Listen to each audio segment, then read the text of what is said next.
মোটা মোটা। তাহলে আমি এখন একে কি করব, আমি একে ওই চিড়ে দেবো, চিড়ে দিয়ে ঢুকিয়ে দেবো। এর আমি ছালটা ছাড়াবো না, ছাল ছাড়াতে গেলে এর খুব সামান্য একটু অংশ ও টাচ হবে। আমি যদি ভেতরে ঢুকিয়ে দিই একদম পুরো সব লেভেল হয়ে যাবে। আর আগে আমি বললাম যে নিচে যেন পাতা থাকে, সেই জন্য আমি ওপর থেকে ফেলবো। নিচে পাতা থাকলে এর খাবার তৈরি করতে সুবিধা হবে। ফেলে দিলাম, একটুখানি আমি ফেলে দেবো, অনেকক্ষণ কেটেছি। আর এগুলো যে ইয়ে করবে না এরকমভাবে করবে, এই যে এরকম করে। আর ধরতে হয় ওরকম। আমি এরকম করে আমার এই যে আমার চাকুটা জায়গাতে থাকবে, আমার হাতটা ওইদিকে যাবে। চাকুটা আমি টানছি না, চাকু টানলে কাটার ভয় থাকবে। এই যে আমি চাকু টানবো না, এই যে আমি হাতটাকে এই যে আমার ওইটা হাত ওই দিকে যাচ্ছে, চাকু যাবে না। কাটিংটা হবে ভিসেপ।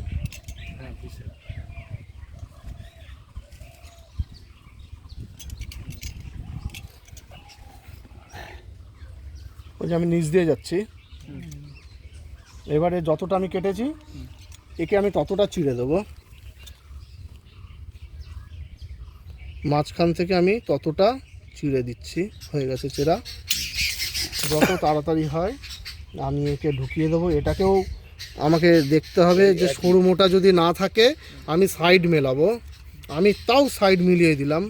যদি আমার ওটা এক না থাকে আমি এই জন্য যে কোনো একটা দিক আমি মেলাবো। আর বাইন্ডিং ওই যে আমি নিচে শুরু করেছি, নিচের থেকে আমার কাটিং যতটা আছে তার নিচের থেকে আমি শুরু করেছি।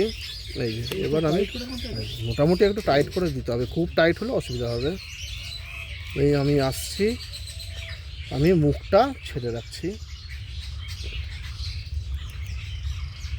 শুধু মাথাটা ফাঁকা থাকবে, মাথাটা এই যেহেতু খুলবে, মাথাটা আমি এখানটাতে গিট্টু দিতে পারি, নাহলে ওর ভেতর দিয়েও আমি টেনে দিতে পারি। হয়ে গেল। এটা আমের কলম খুব ভালো এই পদ্ধতি। এটা ওয়েজ এটা কোন গাছে কাটলেন? এটা কেটেছি, এটা কি কাটলাম না, এটা হচ্ছে বিড়া কেটেছি মুর্শিদাবাদের বিড়া। ছোটো আম 100-র নিচে, 70-80 গ্রাম হয়ে যায়। অসাধারণ ফ্লেভার আর টেস্ট। ওই এক সপ্তাহের ভেতরে কি মুকুল খেলে উঠবে? ও তো মুকুল অবস্থায় তো দিয়েছে, মুকুলওয়ালা মালই তো দিয়েছে। একটু জলের টান যেন না থাকে, মাটিটা ভেজা থাকতে হবে। এরকম হালকা রোদ ছাওয়ার মধ্যে থাকবে, অসুবিধা নেই।